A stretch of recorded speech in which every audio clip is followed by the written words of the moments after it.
Sevenatliar, Daf Samer Zayin Amud Aleph, 5 lignes du haut. Zé Aklal, Kol Shebe'anato Benoten Ta'am. Donc si, alors, d'accord, comme on nous avait dit la Mishnah, Zé Aklal, Kol Shebe'anato Benoten Ta'am, Asur, Kol She'en Be'anato Benoten Ta'am, Mutar, Kegon, Chomet, Shinafal Gabe Geresin. C'est quoi l'exemple de la Mishnah? Samer Amud Bet, dans la Mishnah, Sameché Amoudbel, j'ai relu la phrase de la Mishnah, juste pour lire la phrase complète de la Mishnah.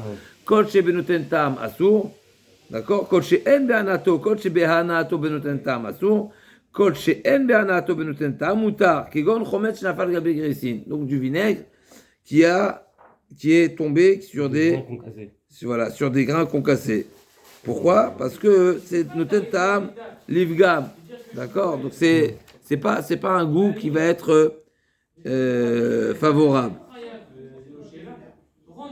Ça va pas améliorer l'aliment, au contraire. Maintenant, c'est quoi la définition de pas améliorer? Alors hier, la question a été posée. Si 99%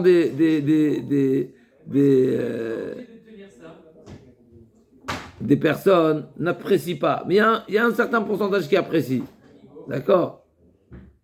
Au fin fond de l'Afrique, ils en font une recette. Alors quoi? On considère quoi? C'est un terme livgam ou pas? Alors on va voir dans la Gemara.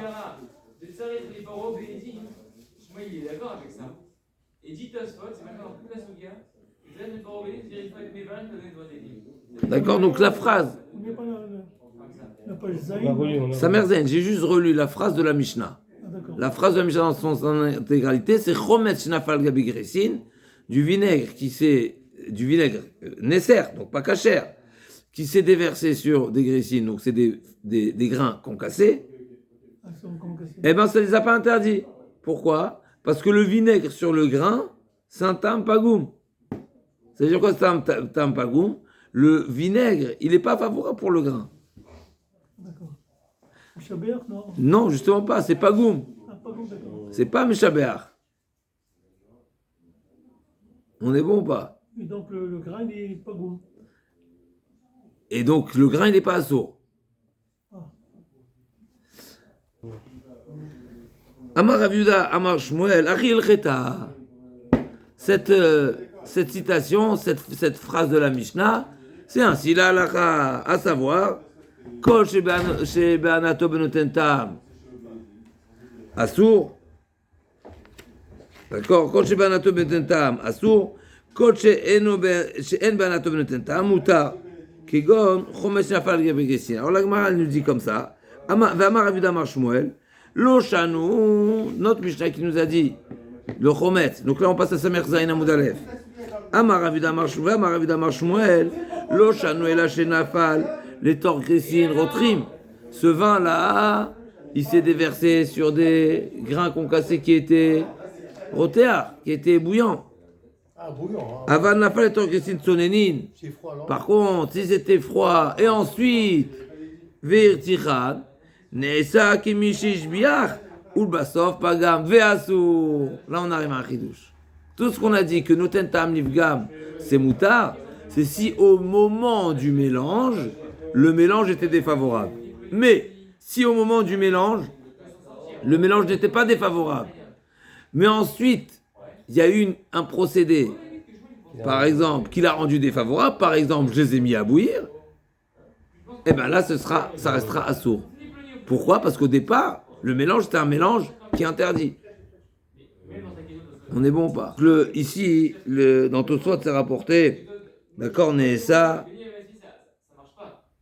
d'accord, et il rajoute que c'est grissim, en agrissim, reouim le ma'achal, ad shir techem. C'est-à-dire que ces grissim ne sont pas consommables tant qu'ils ne sont pas réchauffés, cuits, bouillis. Ok. Et donc, le chidouche, il est que normalement, la première étape, on va dire, avant la cuisson, il devrait pas être considéré. Pourquoi? Parce que de toutes les façons, en l'état, c'est pas consommable. Donc, tu ne peux pas faire une évaluation réelle et exacte dans cet état avant la cuisson. Parce que de toute façon, ce que tu me diras, c'est favorable, pas favorable, c'est seulement quand ce sera cuisiné. Et maintenant, c'est pas cuisiné. Donc normalement, tu aurais dû dire que je dois attendre l'étape finale pour juger est-ce que c'est favorable ou pas favorable. Le chidouche, c'est que malgré tout, je le regarde au départ, et bien mettre ça un grand chidouche, il faut comprendre le pourquoi. Mais en tous les cas, On parle des dîmes, tu peux pas me dire comme quoi le mec a été sans les dîmes. On parle, il faut démarrer des dîmes. Il n'y a pas, c'est évident ça. On parle des dîmes. On parle même pas des dîmes. en tout cas, c'est comme on a dit, au final, puisque à un moment donné, il y avait un mélange favorable potentiel, eh ben c'est, même si voilà, c'est pas finalisé, parce qu'après, voilà, l'histoire est qu'après la cuisson, c'était pas favorable, alors il faut se poser la question, est-ce que c'était certes, dans tous les cas, ça devient pas favorable, ou ça s'est présenté que c'est pas favorable. En tout cas, ce qui est certain, c'est que si, au moment premier, c'était un mélange positif, favorable, eh ben c'est interdit et fini. Même si, à nouveau, le chidouchilé, même si c'est pas l'aliment n'est pas consommable en l'état, et il faudra qu'il passe un procédé encore pour qu'il soit consommable. Donc j'aurais pu penser que je ne vais pas statuer et définir l'aliment immédiatement, et bien malgré tout je le définis immédiatement, et immédiatement je le définis pas cachère, et donc même si après il y a eu une suite, et il y a une préparation qui en réalité me fait regretter, on va dire, l'avantage et l'intérêt et le positif qu'il y avait dans ce mélange-là, mais c'est trop tard, ça reste interdit. D'accord? Donc c'est un chidouche b'agmara. אבל נפל לתוך גיסין צונני והרתיחן נעשה כי משהשביחן ובסוף נפגם ואסור. La question des Rishonim, c'est pourquoi tu me dis Ne'esa comme si. C'est pas comme si, c'est une réalité. C'est au début c'était shvar, et après c'était pas goum. Au début c'était positif, et après c'était pas positif. Non, réponse, au début c'était pas positif. Tu veux pas dire positif, parce que quand tu dis positif, c'est seulement s'il est déjà consommable. Là il n'est pas consommable parce qu'il n'est pas cuit. Donc c'est une étape intermédiaire, c'est une étape qui n'est pas encore une finalité. Donc c'est pour ça qu'on dit Ne'esa Kemi. On considère comme si c'était un mélange positif, favorable, et donc ça le rend interdit, même si ensuite ça ne va pas forcément être maintenu. וכן כי אתה רבינו אמר רבא חנא אמר רבי יוחנן לא שנו לשנפל לתוך גריסין רותחים אבל נפל לתוך גריסין צוננין והרתיחן נעשה כי משהשביחן ובסוף פגם ואסור וכן כי אתה רב דימי וכן היו עושים ערבי שבתות בציפורים וקוראים אותם שחלאים. Donc l'Agma a dit, donc elle amène plusieurs avis qui vont dans ce sens-là, et l'Agma a dit c'est comme ça qu'ils faisaient c'est comme ça qu'ils préparaient, ils avaient l'habitude de préparer cette recette Erev Shabbat, de verser du chomet, bien sûr parlant du kasher, mais la recette c'est comme ça qu'elle était, le procédé c'était comme, c'est une preuve que c'est shvar, c'est une preuve que c'est une recette qui est bonne, qui est souhaitée, qui est appréciée, à savoir, ils mettaient du vinaigre sur donc ils versaient du vinaigre sur des grissim, donc c'est des grains concassés, avant de les cuisiner, et ensuite, et donc peut-être ils gonflaient, peut-être ils prenaient un petit côté acide ou amer qui était voulu, qui était recherché, et donc vekorim otam shchalaim, et c'est ça ce qu'on appelle shchalaim qui était consommé Shabbat, donc c'était vraiment un plat de Shabbat. Donc peut-être c'était une loubia ou là d'accord. Comme les fèves, comment Ok. ils font avec les forts gonflés? Ils les mettent dans l'eau. Alors ici, alors on met aussi du bicarbonate dessus pour le. Ok. En tous les cas ici, la Gemara amène une preuve que de mélanger, de verser du vinaigre sur des grains concassés, c'est positif. Et donc c'est pour ça que ensuite, même si des fois peut-être ça va être pas forcément le goût recherché, mais c'est déjà devenu interdit. D'accord? Maintenant, on va rentrer dans la définition de qu'est-ce que Tam Nifgam, comme vous avez demandé. C'est quoi Tam Nifgam? C'est combien Pagoum? Combien c'est pas souhaité, on va dire? Oui, oui. Combien? Est-ce que c'est Stam pas assez salé, pas assez bon, pas assez doux, trop épicé? C'est quoi? C'est quoi le... D'accord? Donc là, comme on a dit à Marish Lakish, Noten Tam Nifgam Sheamrou, Lo Sheyomrou Gderazu Chasera Melach. C'est pas que les gens, quand ils le mangent, ils disent « Ah, c'est fade, c'est pas assez salé. » Ou bien yetera melach, ou trop salé. Chassera tavlin, pas assez épicé. Yetera tavlin, trop épicé. Et là, kol she'en chassera kloum. Ve'ena nechelet pneze. Il manque rien d'autre. Il y a les épices qu'il faut, c'est salé, il y a pas de... Mais ce rajout-là, qui était pas cachère en l'occurrence, puisque c'est ça ce qui nous intéresse, eh ben va retenir les gens de le manger. Alors, si on traduit littéralement, c'est enonéral, c'est-à-dire que c'est pas mangé. Donc si c'est pas mangé, c'est plus... alors ça ne veut pas dire que c'est plus comestible, mais c'est que les gens n'en raffolent pas. Hein, ils vont dire, ah bon, je préfère manger autre chose, d'accord. Mais après, des fois, la Gemara dit, c'est des choses qui ne se mangent pas si on n'a pas réellement faim, mais s'il n'y a rien d'autre à manger, c'est nechal à l'idée atrak, n'est-ce pas? Là, on va voir, on va traduire on reprend.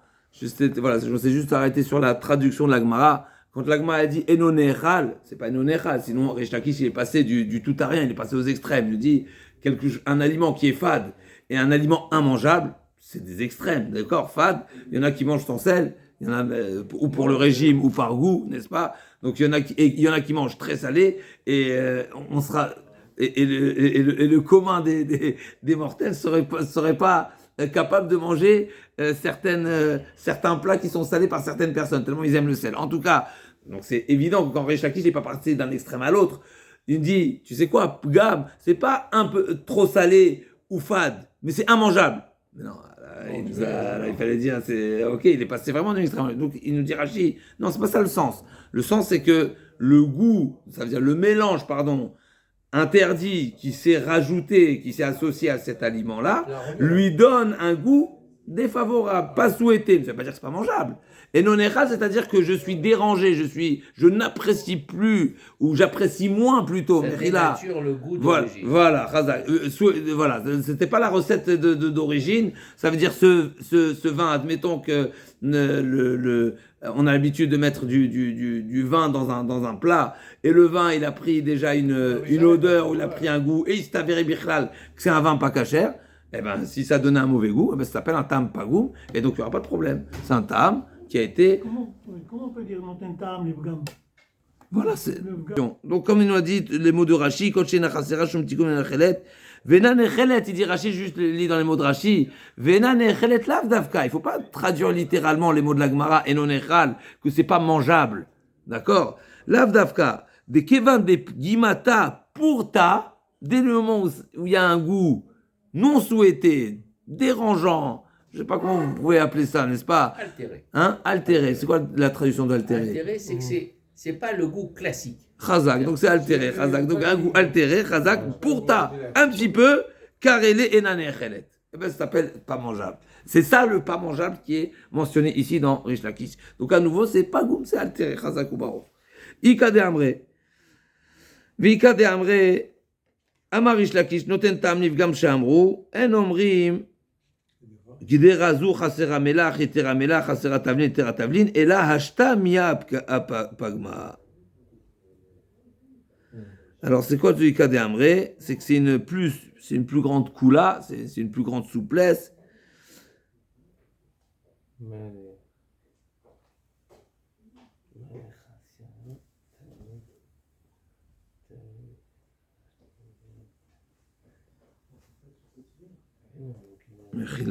D'après la première version, Rish Lakish dit qu'on parle d'un cas où le plat, il était très bien mesuré, les épices, etc., tout était bien dosé.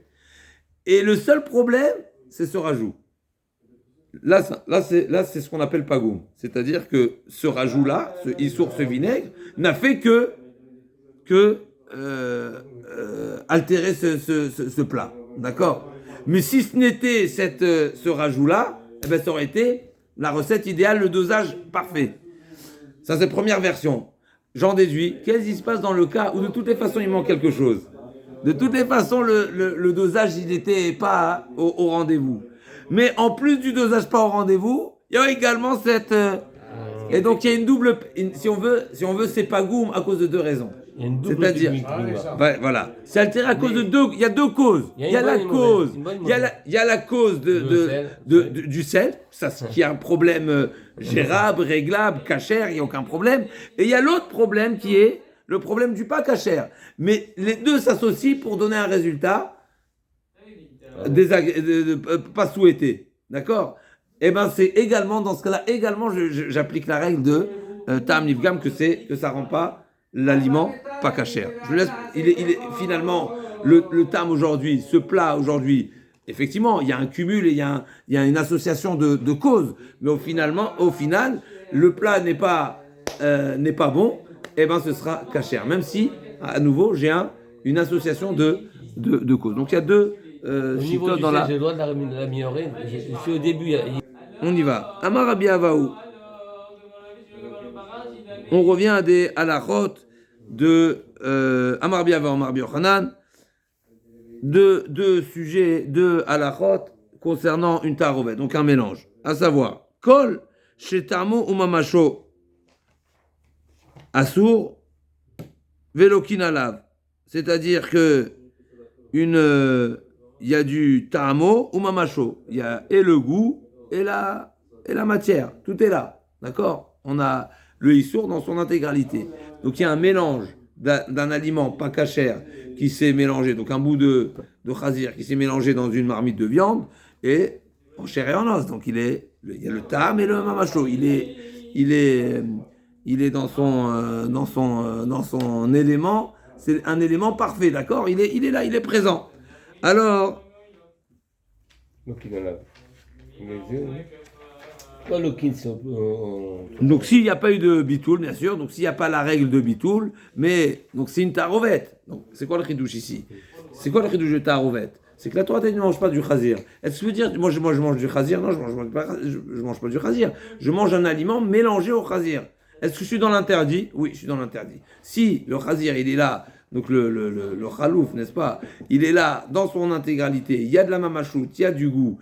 Même s'il a été mélangé à autre chose, bien sûr, s'il n'y a pas la règle de bitoul, s'il y a la règle de bitoul, on n'en discute pas. S'il y a la règle d'annulation, alors il a perdu son nom, il a perdu son statut, il a perdu son interdit. Mais si, alors, l'okinalav, non seulement c'est interdit. Rien. S'il n'y a pas un 60e, on ne peut pas le manger. S'il Voilà. y a un 50e, on ne peut pas le manger. Il n'y a même pas de discussion. Oui, c'est pas la question, le chidouche, il est, effectivement, c'est juste Même pour... s'il n'y a pas de goût, à raison plus forte. Alors on y arrive. Alors Razak, c'est justement là on vient nous dire que non seulement c'est interdit, mais c'est son interdit, il est l'interdit intégral. Et donc voilà, on est passible de malkout. Ah oui. Razak. Donc si kol tamo mamacho asur velokin alav, et c'est quoi le shiur? Donc c'est quoi pour quelle quantité, comme on apprend dans la halachot le matin? Veze kazaït birda achilat pras. Il faut qu'il y ait de quoi manger un kazaït de pas kasher en un temps particulier, parce un temps réduit, parce que si ça c'est émietté, on va dire, et dans tout le plat il y a un kazaït de pas cachère si on veut, mais ça va pas être consommé dans le temps de manger achilat pras. C'est une proussa, c'est un pain, une partie de pain. Alors t'as pas mangé la quantité voulue dans un temps à respecter. Comme nous savons, on reprend toujours la règle de achilat matzah, puisque quand on parle de mitzvah, une mitzvah, la seule mitzvah que nous avons qui concerne la consommation, une alimentation, c'est la matzah. La matzah, ce qui est explicite dans la Torah, on va dire. Après, bien sûr, vous allez me dire, il y a les korbanot, il y a toutes les fêtes, il y a Shabbat, etc. Mais c'est seulement concernant la matzah que la Torah te dit mange la matzah, d'accord? Et donc quand la Torah nous dit mange, on sait deux choses. Un, la quantité. Deux, il faut que ce soit consommé dans un certain temps. Parce que si tu consommes miette par miette, ça s'appelle pas manger. Manger, c'est comme l'habitude de manger. C'est quoi l'habitude de manger? C'est justement de manger un certain volume, une certaine quantité, en un certain temps. Donc pareil, quand la Torah te dit ne mange pas, pour que tu sois passible de la peine qui est réservée à cet interdit, il faut que ce soit consommé une certaine quantité et dans un certain temps, qui est achilat pras. Alors, s'il veut tourner le truc, et ben, Rabbi Yochanan, kol shetamu mamasho asur alav vezeu velokin alav asur velokin alav, ça dépend des versions. Vezeu kazait birde achilat pras. Et donc pour qu'il soit passif de malkout, il faut la quantité et en plus de ça, dans un temps de achilat pras. Achilat pras, c'est une proussa, c'est une tranche de pain. On parle d'un pain qu'on avait l'habitude, un kikar qui est fait à partir d'une certaine quantité de farine. Ok. En tout cas, vetamo velo mamasho. Quand il y a seulement le ta'am, seulement le goût du issour, il n'y a pas le issour, il y a le goût du issour. Assour velokin alav. ça sera également interdit, mais il n'y aura pas de malkout. Vim ribatam libgam, moutar. Et si en plus de ça, le goût rajouté en question, il n'est pas souhaité, ça a altéré l'aliment, eh ben c'est même autorisé, comme on a vu jusqu'à présent. C'est un goût rajouté qui est un goût non souhaité, donc c'est autorisé. Ah, velema imnatan tam nifga mutar. Pourquoi il a pas formulé de cette manière-là? Imnatan tam nifga mutar. Akamashmalan, be'afal gavdika mina chanaita de pgama be'ade ve'ilcheta ki shabatra de Reish Lakish. Donc Rabbi Yochanan, Rabbi Avou vient nous dire, la Gemara demande pourquoi il nous a pas dit simplement. Et si le goût rajouté, il était un goût défavorable, pas souhaité, c'est autorisé. Pour nous enseigner qu'en réalité, c'est pas seulement si l'aliment rajouté, pas cachère, à lui seul, il a été la cause d'un goût non souhaité, mais même si il s'est associé avec autre chose, et c'est l'ensemble des aliments qui ont donné un résultat non souhaité, que ce sera également autorisé, comme la deuxième version de Reish Lakish, donc on est la Kula. Donc chaque fois qu'un aliment, au final, le produit fini, il est d'un goût non souhaité, altéré, eh ben ce sera autorisé, même si la cause elle est multiple. Et la marmite. Amar Avkana, midivre kulam nilmad. Conclusion, le résultat des courses, n'est-ce pas? Midivre kulam nilmad, on avait Rabbi Yehuda Marshma, on a Rabbi Avaou, Amar Rabbi Yochanan, on a Reish Lakish. Midivre kulam nishma. Je fais une synthèse de tout ce qu'on a vu jusqu'à présent. Tout le monde est d'accord, à l'unanimité. Noten tam nifgam, c'est moutar. Quand il y a, d'accord, midivre kulam nilmad, noten tam nifgam moutar. Amar l'Abaye, bish la mamikul lechaye, et la Reish Lakish. Ça dépend, non? C'est pas tout le monde est au même niveau. Je suis d'accord. De ce qu'on a vu en partie, on pourra être d'accord que le résultat et que la vie pratiquement à l'unanimité, tout le monde est d'accord de considérer que c'est moutard. Mais d'après un avis, d'après une version des propos de Reish Lakish, non. Et on parle tout le temps de tam. Ça peut être bon goût ou mauvais goût. Pas tous. Amar le Abayibish, la mami koulou le chaye. Ok, de tous les avis, oui. Et là, de Reish Lakish, Amrou, Kamar, Velelo Svirale. Reish Lakish, il a parlé au nom d'eux, mais c'est pas son avis personnel. Velelo Svirale, Mikla, Dika, le Manda Amar, Noten Tam Nivgamaso.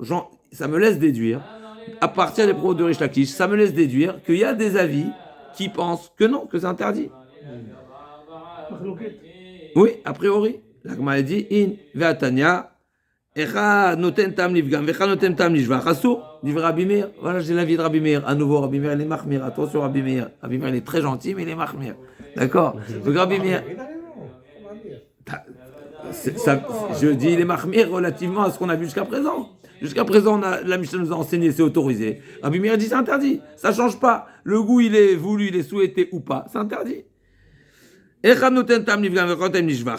ce soit du tam, pagoum, c'est altéré ou pas, noten tam nishvar, ou du goût amélioré, nishvar amélioré, assour, dit Rabbi Meir. Rabbi Shimon Omer, Rabbi Shimon effectivement, Rabbi Shimon il est mekil. Rabbi Shimon il dit, normalement c'est l'inverse. Hein? Qu'est-ce que ça veut dire différence de mahmir et mekil? Mahmir dur, sévère. Mekil, il est Mais je suis d'accord. À nouveau, effectivement, on a la position de Rabbi Meir qui nous dit que même Tam Livgam, c'est assaut. Que ce soit un goût positif, favorable, désiré ou non, c'est interdit.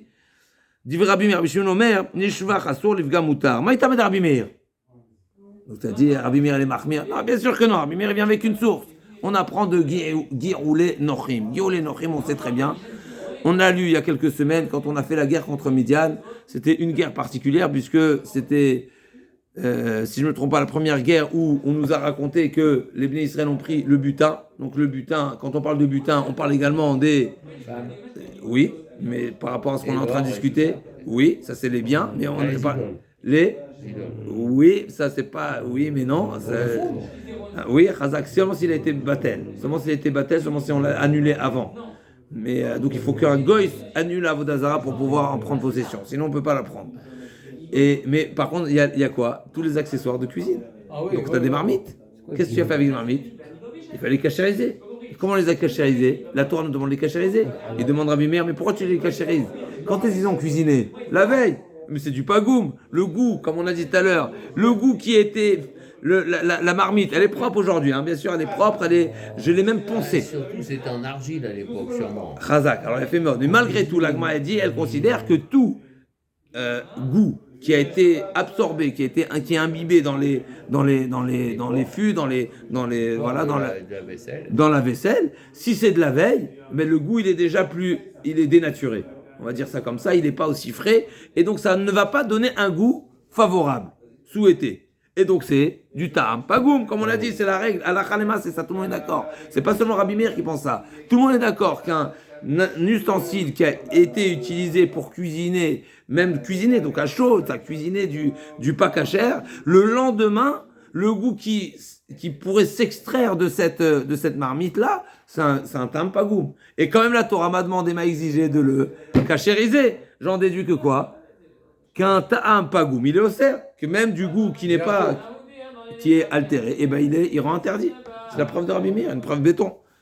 La Gemara a dit, Maïtam ad Rabbi Meir gamar migi ole ovede kochavim. Gilov de krem lav noten tam livgamu ve'asar achmana. N'est-ce pas que la Torah, elle a interdit, donc elle nous a exigé une procédure de cachérisation pour les ustensiles cachérisables, ceux qui sont en métal, mais ceux qui sont en argile, il n'y avait pas de solution. Ah, pourquoi le goût qui est à l'intérieur, il est déjà de la veille, il est déjà pas goût. Forcément que c'est un problème. C'est quoi le... Okay. Donc, l'Agma a dit, de même que la Torah nous a exigé la cachérisation des ustensiles, pareil, quand il y a un mélange. L'Agma a dit, Veidar. C'est une question terrible, c'est une objection, c'est pas seulement une preuve, c'est une objection. Pourquoi? Quelle serait la réponse à cette preuve que Rabbi Meir amène à partir de la Torah? Veidar, Kederavuna Berederavichia, Damarvuna Berederavichia, Lo Asra Torah, et là Gdera Badioma, Delo Livgami. La Gemara dit non, effectivement, c'est pas marqué dans la Torah. La Torah ne nous a pas dit, nous a pas exigé, c'est pas explicite dans la Torah, le devoir de cachériser les marmites qui n'ont pas été utilisées le jour même. Si tu sais que c'est des marmites qui ont été utilisées la veille, ou bien Stam Kilim Lavne Yoman, alors effectivement, si la Torah nous a dit de cachériser, mais elle ne nous a pas dit forcément que cette obligation s'applique même pour des ustensiles qui ont été utilisés la veille. Donc toi, tu m'amènes un pasouk de la Torah, et pas du tout. Le pasouk, c'est vrai, la règle, elle est marquée, elle est mentionnée, mais la précision qui est essentielle, elle n'est pas explicite dans le pasouk. Toi, Rabbi Meir, tu dis que la Torah elle a exigé une cachérisation dans tous les cas, que ce soit des ustensiles du jour ou de la veille. Moi, je ne dirais pas du tout. Moi, la Torah n'a exigé une cachérisation seulement pour des ustensiles qui ont été utilisés le jour même. Mais sinon, non.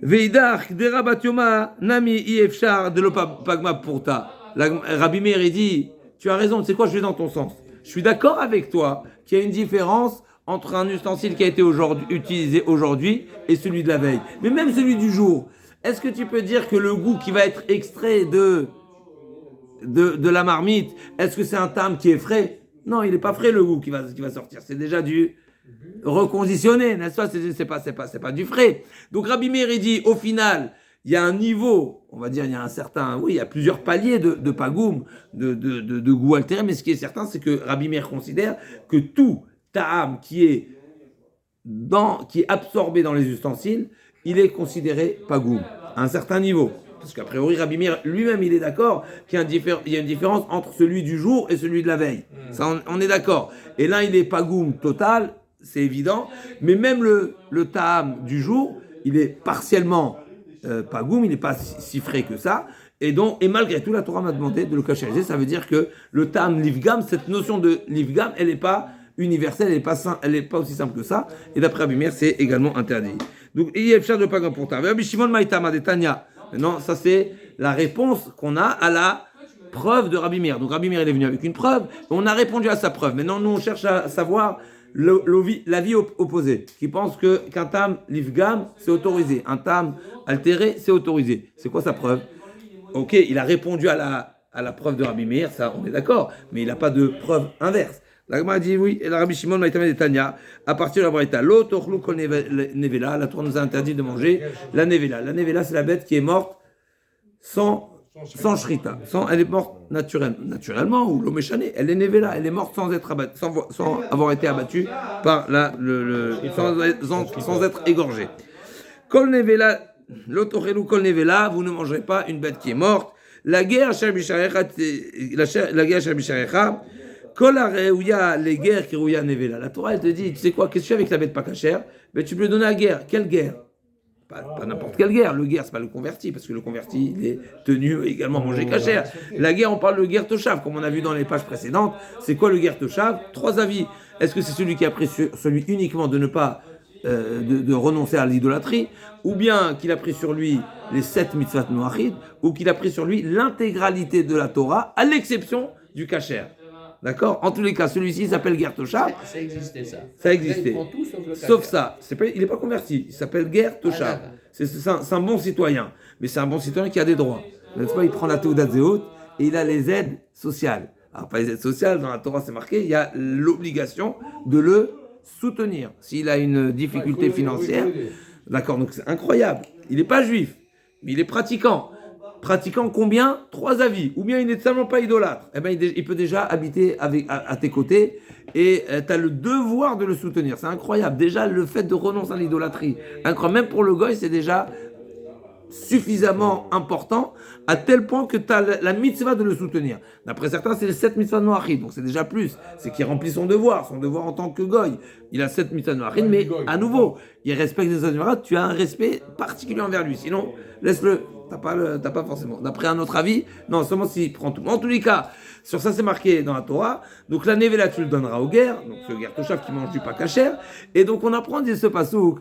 Quand est-ce qu'une nevela a le statut de nevela? Seulement si elle est consommable. Seulement si la guerre tena. Seulement si elle est offrable, on va dire. Seulement si tu l'offrirais à un gars. Mais dès le moment où c'est pas goût, où elle a été, voilà, où il est déjà, où son goût n'est plus déjà apprécié, eh ben c'est déjà plus une nevela. Donc il n'y a pas l'interdit de nevela. Bien sûr, ça reste une nevela. C'est pas pourtant que ça devient cachère, mais en tous les cas, chez Ena Rouya les guerres, Ena Kirouya nevela. Donc il a une preuve, c'est une dracha là, c'est une dracha terrible. À nouveau, c'est une dracha qu'on retrouve dans une braïta, mais c'est là que m'a dit, c'est ça la position, c'est l'origine de la position de Rabbi Shimon qui autorise un aliment pas cachère qui a été altéré, qui a été mélangé, bien sûr. Encore une fois, c'est pas que je le mange en l'état. Et Rabbi Meir Rabbi Meir également, il est d'accord avec cette dracha, mais il pousse. Il dit, on parle pas d'une nevela, donc mais on parle d'une charonne. On parle vraiment d'une bête qui a sroucha meikara, qu'elle est déjà d'accord. Alors juste que je dis pas elle n'est pas consommable, cette bête. Hein? Elle n'est pas consommable. Voilà, c'est ça. Donc à nouveau, quand la Torah, effectivement, Rabbi Meir, il est d'accord avec Rabbi Shimon que la Torah définit qu'est-ce qu'une nevela. C'est une nevela consommable, mais ça veut dire quoi non consommable? C'est quoi l'opposé? Il y a plusieurs jours.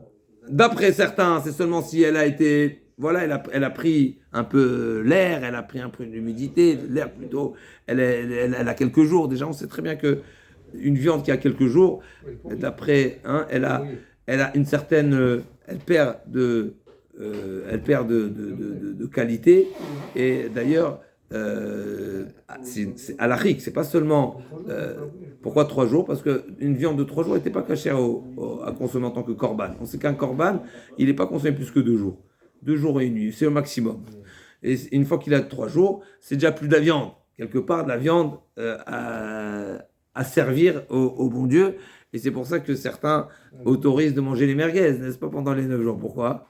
Bon, parce que les merguez, de toutes les façons, c'est pas de la viande, c'est des boyaux, c'est comme il dit, c'est un petit peu du plan de travail, tout ce qui est raclé là-bas. Ok. En tout cas, d'accord, donc la viande. Mais là, on parle de sroucha meikara, c'est-à-dire qu'avant qu'elle soit nevela, il dit Rashi, elle était déjà malade, elle était déjà moukeshrin, comme ça il dit Rashi, donc c'est vraiment une inconsommable. Donc tout le monde est d'accord que ce passouk nous révèle la définition de la nevela qui est interdite, donc la bête qui est morte qui est interdite qui est dans l'interdit l'Otora Nevela, mais l'Otora Nevela égale seulement une Nevela qui est consommable. C'est quoi le consommable et le non consommable? Rabbi Meir dit le non consommable, c'est le non consommable total. Rabbi Shimon dit non, même si c'est pas le consommable qui est pas offrable aux guerres Toshav, ben, il ne rentre pas dans l'interdit complet, on va dire, de Nevela.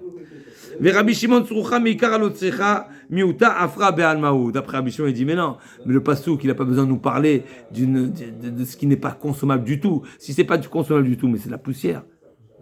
D'accord. Donc à nouveau, on revient avec Pessah.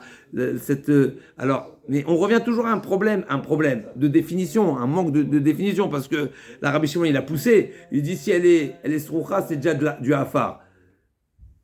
Afar, c'est quand on le dit ça à Pessah. À Pessah, on considère que du pain non consommable, il est considéré de la poussière. Mais quand on a dit inconsommable, c'est inconsommable par qui? Pas par l'homme, par le chien.